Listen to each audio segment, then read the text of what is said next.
Well, thank you very much. I'd like just to add my voice to Michael Muller and express our deep gratitude and appreciation to those that perished in the line of duty. Last year, 120 humanitarian workers were killed around the world. And I have to say that I never heard one of my colleagues asking me to leave. But I've many times heard colleagues of mine asking me to stay when we ask them to leave. And this courage of humanitarian workers is something we should always celebrate. But going back to the Sustainable Development Goals, I think one risk we need to avoid at all costs is to have two worlds. The normal world in which the Sustainable Development Goals apply, and then the world in conflict or countries or regions or parts of countries in which the Sustainable Development Goals do not apply because only humanitarian response makes sense in the context of conflict or other kinds of disasters. If there is something important in the Sustainable Development Goals is the character of inclusiveness, is the idea that is clearly expressed that nobody should be left behind, which means that we need to make sure that areas in crisis and people affected by crisis need to be incorporated in the objectives of the Sustainable Development Goals. And this is true for refugees, this is true for internally displaced, it is true for stateless people, it is true for irregular migrants in many parts of the world. It is absolutely essential that in statistics and in strategies and in measures that are adopted to implement the Sustainable Development Goals, everybody is included and there are no people that are put aside and forgotten in this context. But at the same time, we need to be able to respond to the dramatic increase in humanitarian needs. Just one figure. In 2010, we have 11,000 people displaced by conflict by day. 2011, 14,000. 2012, 23,000. 2013, 32,000. 2014, 42,000 and a half.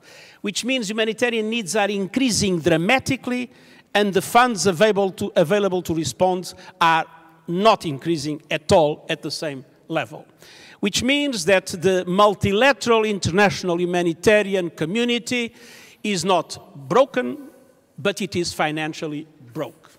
It's not broken because, in my opinion, it is working better than even the development community or the security community, but it is financially broke because we are no longer able to provide the minimum that the protection, the assistance and the solutions of the people we care for would require. Now, there are things that can be done. We can improve our efficiency. We can try to involve more the private sector, the general public.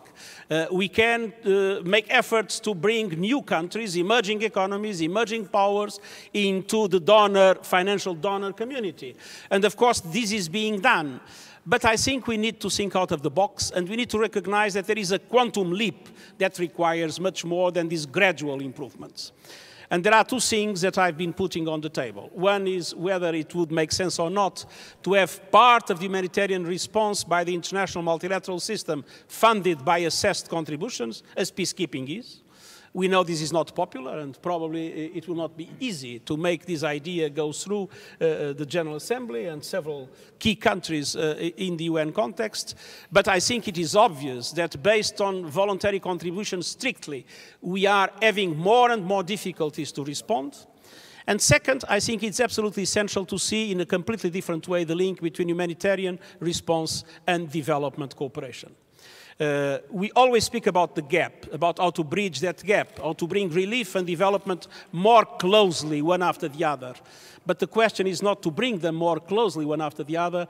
The question is to make them work together since the very beginning of a crisis and also in prevention and solutions related to the different crises.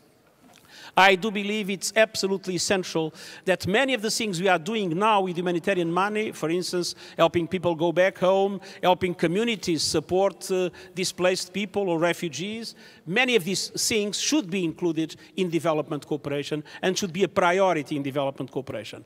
But one of the things that really is more puzzling is that if one looks at countries like Jordan or Lebanon or Kenya, or Cameroon, that are absolutely vital, not only to receive and protect refugees and the system, but also vital for regional stability, vital even as a first line of defense of collective peace and security, these countries cannot benefit from a number of instruments of development cooperation because they are middle-income countries.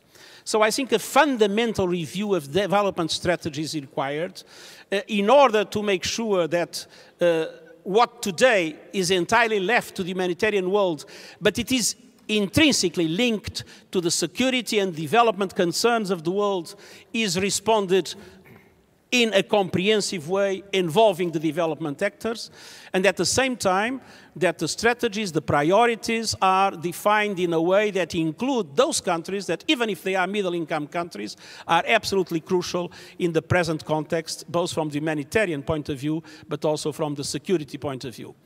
If we go with business as usual, we will have more and more situations like the ones we are facing today. And just to give you two examples, my organization will have in 2015 about 10% less than in 2014, in the best possible case.